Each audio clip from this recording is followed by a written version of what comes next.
Hi, this is Ken with Village Green, and today I want to talk with you about chinch bugs. Chinch bugs are insects that will damage St. Augustine, and they'll look for all the world like a dry spot in the lawn. They will typically start in somewhere around July and August. It's not every year that we see this. Generally, it's about every 2, 3, maybe 4 years. But when we do see them, they can cause some significant damage. This is probably the worst insect we have for lawns in this area.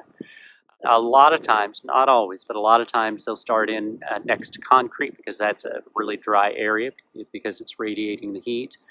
And people will miss it because it looks like just a dry spot in the lawn.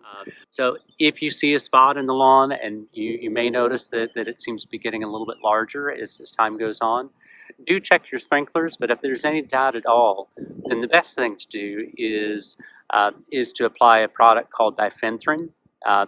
The insects are actually pretty easy to control, but the problem, as I said, is they're easy to overlook. And I've seen some lawns that have lost some significant area in them over the years. This is Ken with Village Green. If you like these videos, please subscribe to our YouTube channel and send them on to your friends and family. Village Green, local experience you can trust.